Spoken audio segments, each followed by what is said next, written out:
Welcome back, everybody. In today's video, we're breaking down Jaxson Dart, quarterback of the New York Giants. You know, the Giants traded back up into the end of the first round to select this guy. Historically, late first round quarterbacks, and especially quarterbacks not even selected in the first round, have an abysmal hit rate. And, you know, even surefire generational prospects are not safe. I mean, the quarterback position is extremely difficult to manage, and especially to exceed expectations and dominate. There's a reason you don't see 32 starting quarterbacks that are playing at a consistent dominant level. It's that difficult. But how has Jaxson Dart really performed?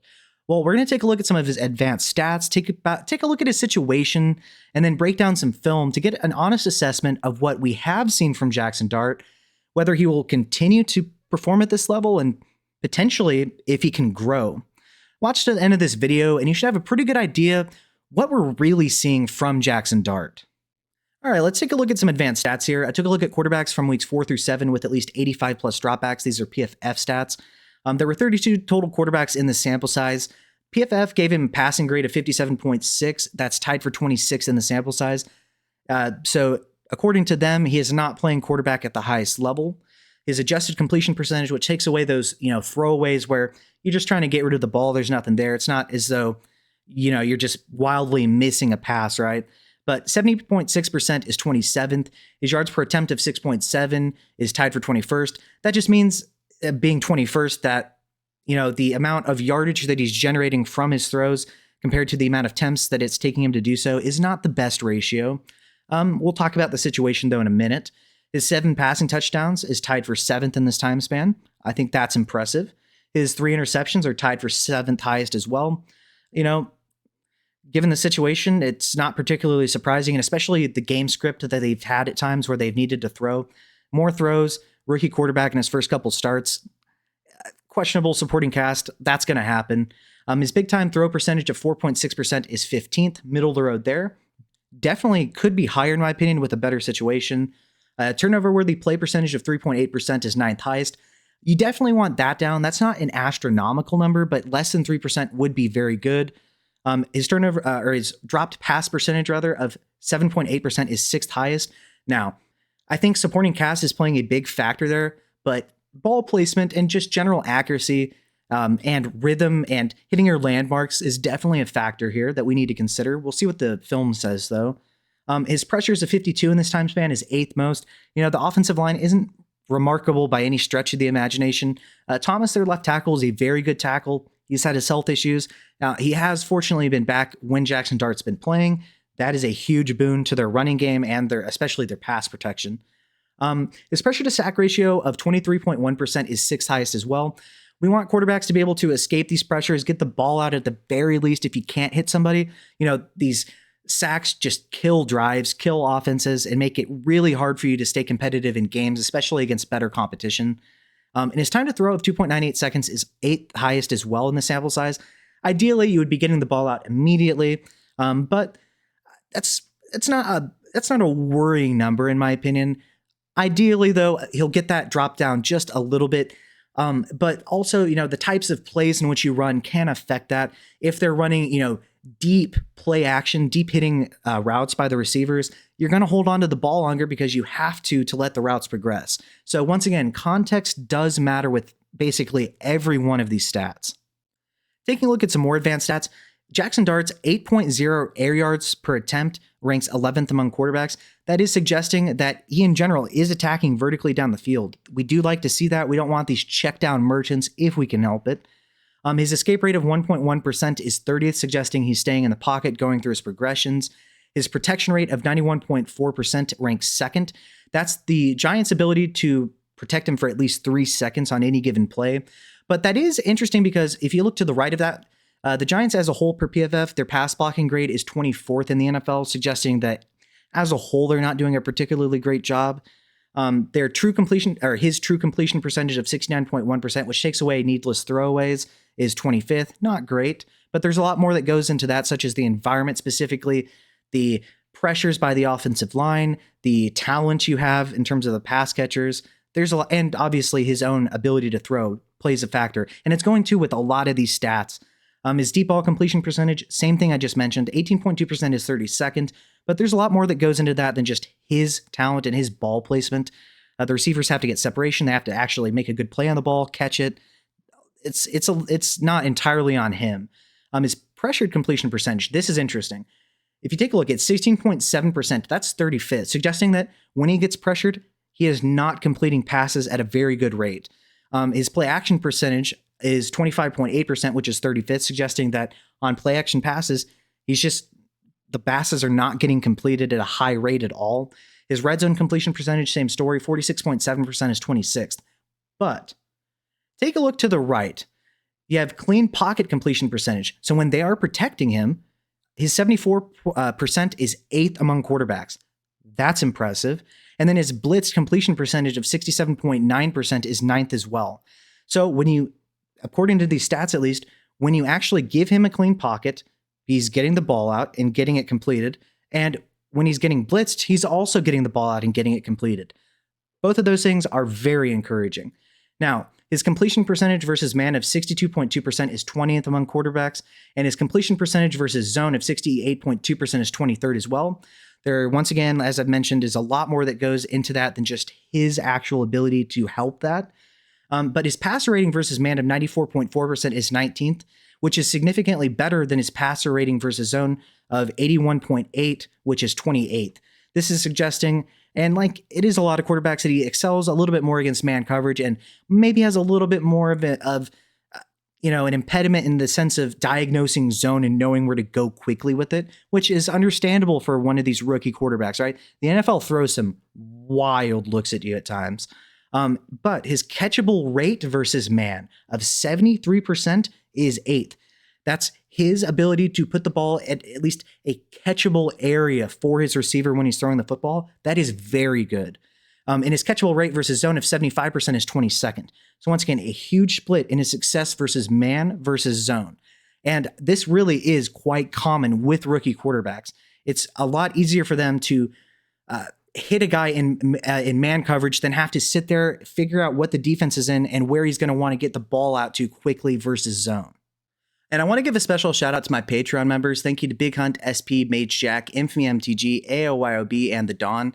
Without your support, this would not be possible. As you're probably well aware, if you've been watching my videos for a while, I cannot get monetized because of the film breakdowns I do, and even just the little videos I have where I have clips of plays in them. They get demonetized every single time, making it, therefore, impossible to collect any revenue. So, obviously, your support is greatly appreciated. And if you are so inclined to become a member, the perks would be you will get access to a private Discord where we have both a real life and fantasy football chat, as well as a voice chat if you just don't want to have to type a bunch of stuff. I'll also give you detailed roster breakdowns and roster reviews where we talk about the strengths and weaknesses of your team.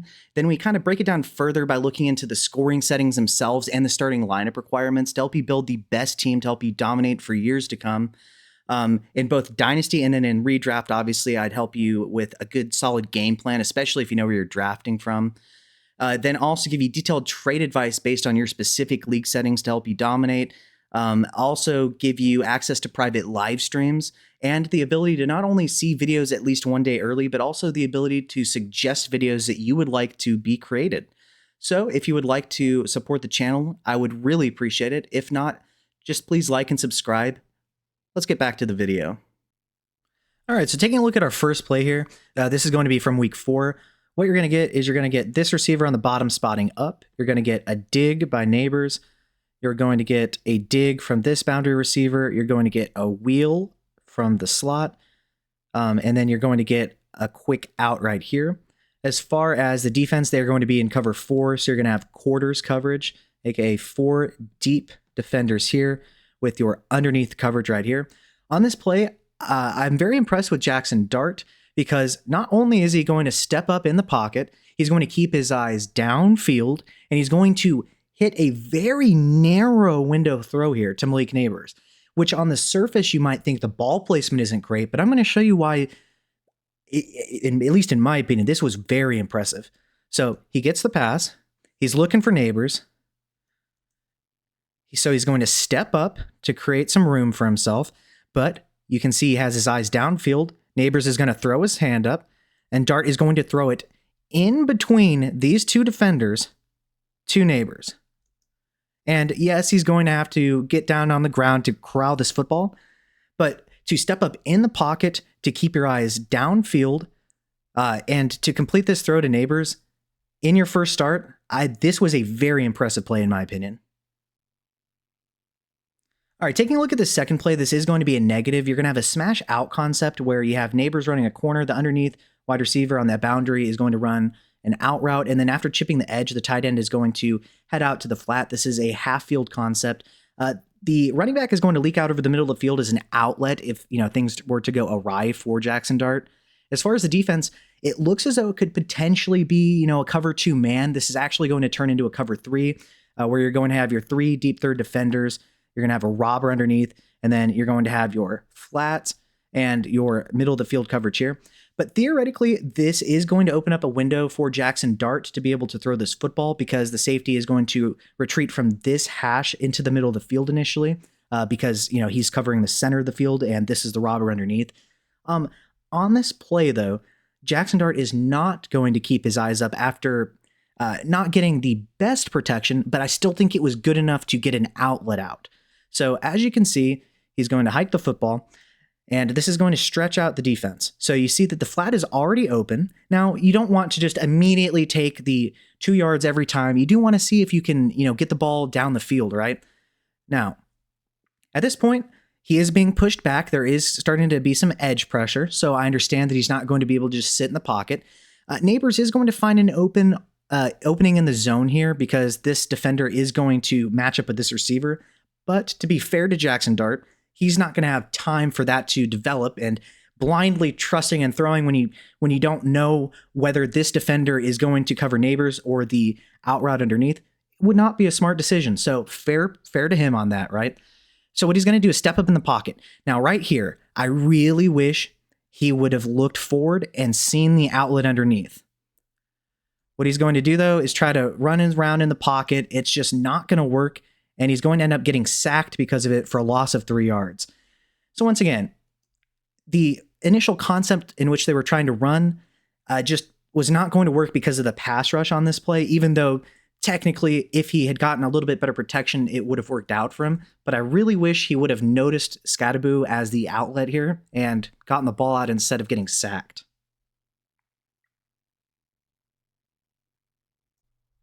Now, let's talk about ball placement. This is one rep that I found where the ball placement is just, to be honest with you, not ideal. So what you're going to get is a little screen here to Wandale. You're going to get this receiver blocking out there, and you're going to have everybody else try to seal off right here so that he has a lane to run into, right? Now, this is potentially a cover 6 where, you have a deep half safety here and then your quarters here. Potentially something different, but this is a screen. It's immediately thrown, so it's difficult to really see them get into their positions.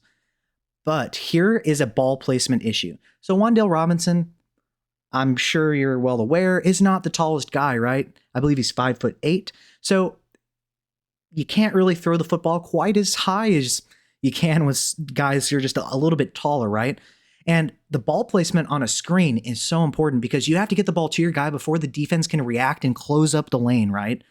So on this play, Wandale's going to have to jump up to catch this, which thus prevents him from immediately becoming a runner and heading upfield. So because of that, by the time he is able to run upfield, there's just not as much room for him. Now, he's still able to get a positive gain. Not a ton that he could do, in my opinion. But once again, this is just one of those things where, especially on a screen, the ball placement has to be perfect to maximize the outcome.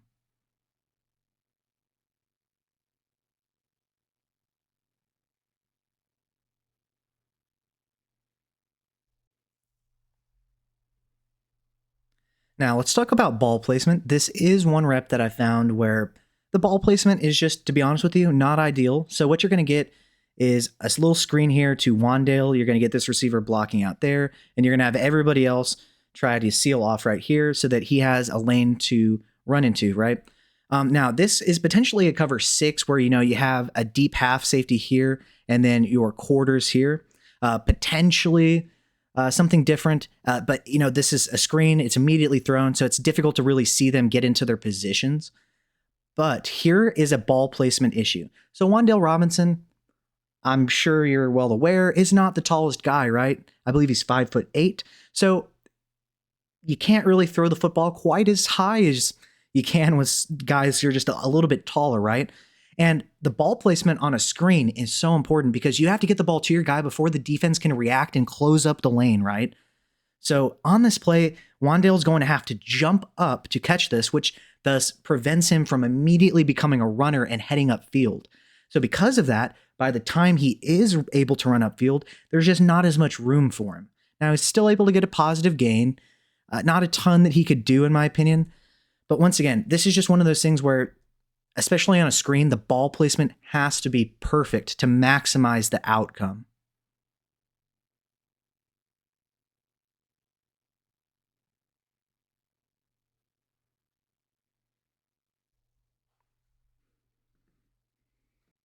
All right, taking a look at a positive play from his second start, the tight end just went across the field in motion here. What you're going to get is a clear out route by the boundary receiver. Then you're going to get a wheel underneath that potentially against zone coverage could be effective. This could get the deep safety out of the play, potentially allowing the tight end to be open down the sideline. You're also going to get a speed out. You're going to get an angle route from Scadaboo. And then after blocking for a second, you're going to get the tight end releasing behind him as well. The Saints are going to be in a cover 3, so you're going to have your 3 deep third defenders with your underneath coverage. Now, on this play, no one is going to get open. They're going to match, even though they technically are in zone coverage, and it's just going to lock everything up. And so this is going to be a great example of Jaxson Dart extending within the pocket, seeing if anything's going to pop open, and then taking advantage of the defense when they leave the middle wide open eventually, and utilizing his athleticism. And plays like this are a good example of why time to throw isn't necessarily the worst thing in the world. Because if you look here, there is nowhere for him to go. There is just nowhere. Scadaboo's not out of his break at the top of your screen. This is completely covered. This cornerback is going to easily smother this wheel. You don't want to throw it here. There is nowhere for him to go, and he's going to quickly realize this. He's going to try to extend inside the pocket. He's going to make a bunch of people miss. He's going to make that final defender miss before heading upfield, take advantage, and then slide down to avoid getting hit. Great job by Jaxson Dart here. And once again, this just goes to show that simply having a higher time to throw isn't necessarily a negative thing if there's just nothing for him to really do about it. So great job by Jaxson Dart here to extend the play, find the opening, get positive yardage, and most importantly, protect himself and get down. And here we have another positive play by Jaxson Dart, and I like this because it shows that he understands what the defense is in. At this current moment in time, it potentially looks like cover 4 based on how far back the cornerbacks are, right? And that there definitely are 2 potential middle field safeties here, right? As far as what the Giants are going to do here, there's really 2 reads that he needs to pay attention to against this. So what he has here is a bang 8 by Johnson, the tight end. So what he's going to do is take advantage of the outside leverage of the cornerback here before running his bang 8 inside. Then you're also going to get a slice route by Wan'Dale Robinson up the middle here. Basically, he knows that the Saints are going to be in cover 3, so you know you're going to get 2 deep third defenders here with your underneath coverage. And so against this cover 3, you're going to want to attack the seams, and you want your guys to have the inside leverage and get the ball out quickly before this middle field safety can get to them. This is great processing, great accuracy, and also I love that Theo Johnson just shoves the defender out of the way to get the positioning he needs to help Jaxson Dart out here. Really good stuff. So right here you can see that Theo Johnson is going to use a little bit of physicality to make sure that he gets the leverage that he desires. Dart already knows exactly where he wants to go with the football because the center field safety is going to be heading down towards Wan'Dale. So you don't want to attack that route here. You want to attack Theo Johnson here. Bam, it's a missile straight into his hands. Good catch by Theo Johnson. Great processing by Jaxson Dart, and just impressive stuff in only his second start. And, you know, especially considering that, you know, the defense was disguised, the coverage. All right, taking a look at a negative play here. We're going to get play action. First of all, Jaxson Dart is under center for the first time, in which I'm showing you in a clip. He's going to get play action to Scadaboo here, and then he's going to establish himself in the pocket here. What you're going to get is a deep dig route by this boundary receiver. You're going to get a seam route up the middle by Wandale, and then you're going to get a shallow cross here from Theo Johnson, the tight end. This is not going to work whatsoever. This is going to be cover 4, so you're going to have, theoretically, your 4 deep quarter defenders, but this cornerback is going to stay flat and take away anything right here. This safety understands immediately what's happening and gets in the way so that Wandale can't be open vertically down the field here. And Demario Davis, the linebacker, who's going to be in one of these hook zones, is going to understand that the dig route is coming, and so he's going to mosey his way into the middle of the field. So what's going to happen is Jaxson Dart's just honestly going to have nowhere to go. And one thing I want to mention, when you run this play action and you take your eyes off of the defense, you have to be a quick processor, because if they're running disguised coverages and you see a look of, say, single high pre-snap that turns into middle of field open, that drastically changes what you want to do with the play. But on this play, as you can see, there is just nothing that is going to be open for him. This safety diagnosed immediately what was going to happen. Now, you might think that this dig is opening up, which would be true if Davis here wasn't a very smart vet linebacker. And so he's going to see what's happening and get right into the lane here. Jaxson Dart's going to have nowhere to go. So he's going to try to run, and then he just loses the football. He was not hit. The ball was not hit. He just loses the football. So once again, ball security is a big issue. You need to, not necessarily for him in general, but you do want to hang on to the football, and that really is an inexcusable mistake. But to be fair to him at the same time, he had to take his eyes off of the defense, establish what they're in once he turned back around, and there was just nothing open. It's just, you can't make a net neutral or even a negative play worse. All right, taking a look at another positive play, and this one against Philadelphia. Now, they were missing Jalen Carter, but let's not pretend like they don't have plenty of star power on that defense, right? So as far as what you're going to get from the Giants, you're going to get double slants on this side from Wandale and the boundary receiver. Then you're going to get vertical routes up the seams here, and then you're going to get Scadaboo on an out.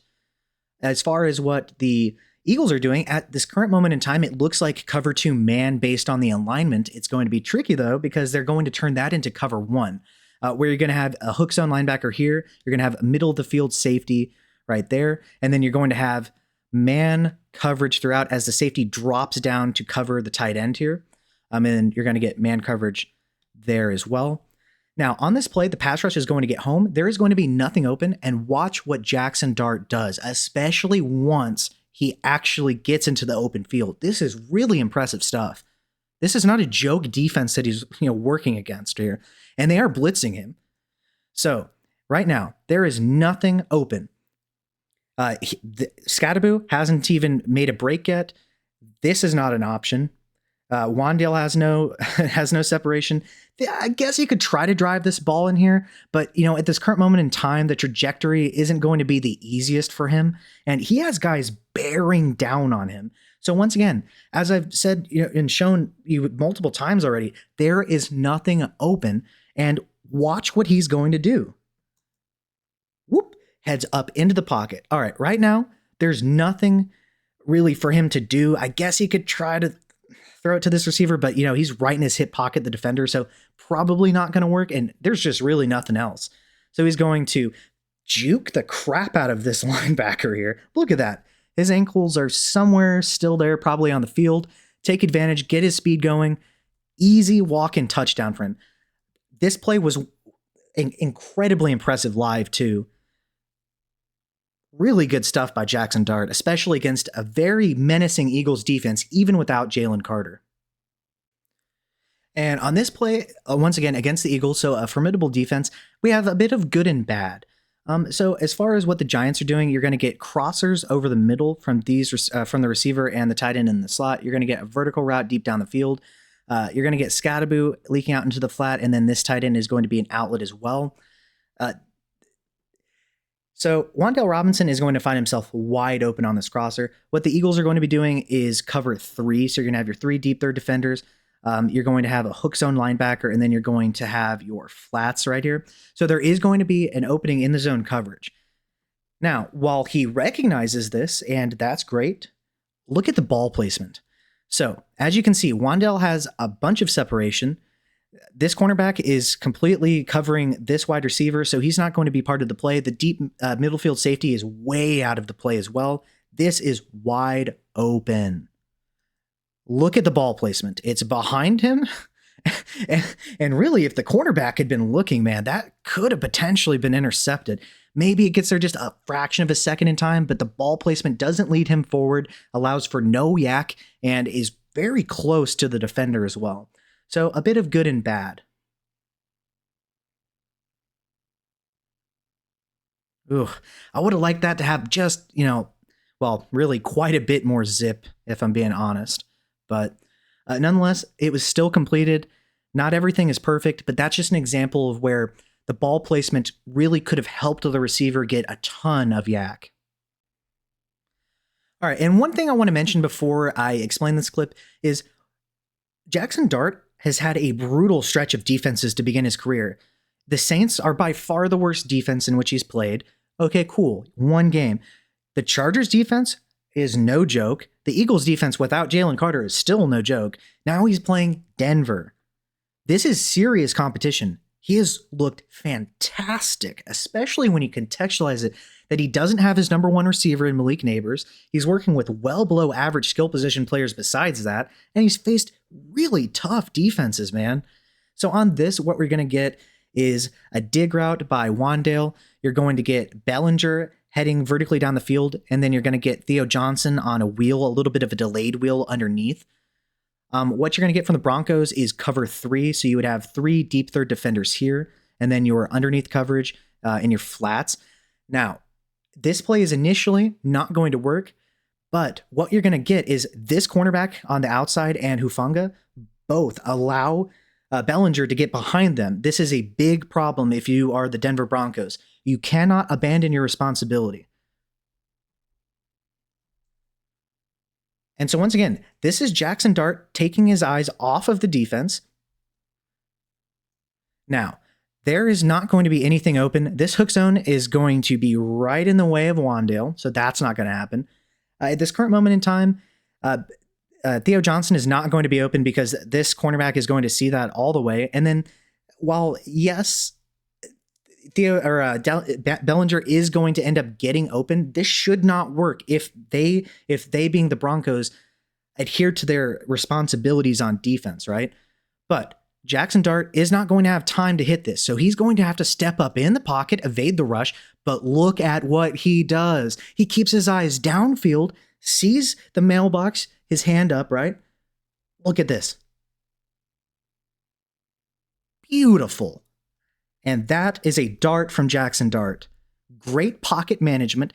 Step up in the pocket, keep your eyes downfield. While you are a threat to scramble, you're well aware of that. You just hit the big play. This is something that Caleb Williams, for instance, would miss. And that's not to slander Caleb Williams. It's just, this is so impressive. This is his 4th start. Man, really nice stuff to see on film. And finally, on this play, we have what was potentially a game-winning touchdown by Jaxson Dart. As I'm sure you're aware, the Broncos scored 33 points. I believe it was in the 4th quarter alone for the most points ever in a comeback after being shut out for the first 3 quarters. I believe this is a stat. I might have that a little bit wrong, but still very impressive stuff. I'm not breaking down Bo Nix, so that's not going to be included here. But as far as Jaxson Dart here, what you're going to get is a designed QB run. So what you're going to get is the left tackle blocking outwards. You're going to get 2 down blocks right here. You're going to get the guard pulling around to seal right here. And the right tackle is going to block straight ahead of him. What Jaxson Dart needs to do is he needs to follow the pulling guard here, and he should have an opening here. Keep in mind, this is for the win. So what he's going to do is find that there is no wide open place for him to be able to go right now. But what he's going to do is hang tight to the football, lower his shoulder down, and he's going to stretch across the goal line for what was at the time a potential game-winning touchdown. And this Once again, it doesn't have anything to do with necessarily his processing as a passer, sure, but it's utilizing him to his strengths. He is a good runner of the football. He's big. He can power over people, and it just shows the clutch gene. And so once again, I've been thoroughly impressed because this has been a very tough set of matchups for him. They're using him as a designed runner. He seems to be relatively able to understand what defenses are in, even when he's had his back turned to the football, or to the defense rather. And this is just incredible toughness right here. All in all, I have been thoroughly impressed with Jaxson Dart, considering he's been doing this without Malik Neighbors, his clear wide receiver one. I think the rest of the pass catchers are just not good enough, honestly, as a supporting cast, yet he is getting it done anyways. Yes, Brian Dable is scheming things like that shovel pass, but would you just want to throw your quarterback completely into the fire and not help him out? No. Now, has he had some issues?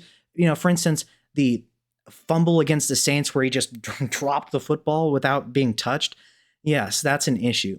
But his management of the pocket, moving up, keeping his eyes downfield, looking for receivers deep down the field. I've been impressed with that. He understands when he can to get out and run, take advantage of his rushing upside. I must say, we'll see if he continues to be able to perform at this high level once defenses have more tape on him. We'll see about that. But you have to be happy if you're a Giants fan, or if you own this guy in fantasy, especially in a dynasty format. It really does look like the Giants potentially have a franchise quarterback. You gotta hope they don't ruin him.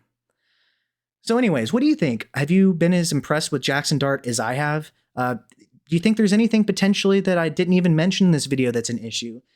If so, let me know below. Do you think he's the answer for them in terms of a long-term quarterback? Obviously, the future, you can't predict it necessarily, but I think all systems, once again, are pointing towards him being a very, very good quarterback with the potential to be a franchise quarterback. Once again, if you would be so kind and would like to support the channel, please subscribe to my Patreon. Because I do these film breakdowns, I'm unable to collect any revenue from YouTube. They get copyrighted right away. And if you don't wish to or cannot, if you could just like the video, subscribe, share it with a friend, I would be eternally grateful. Anyways, thanks guys. I'll see you in the next video. Have a good day.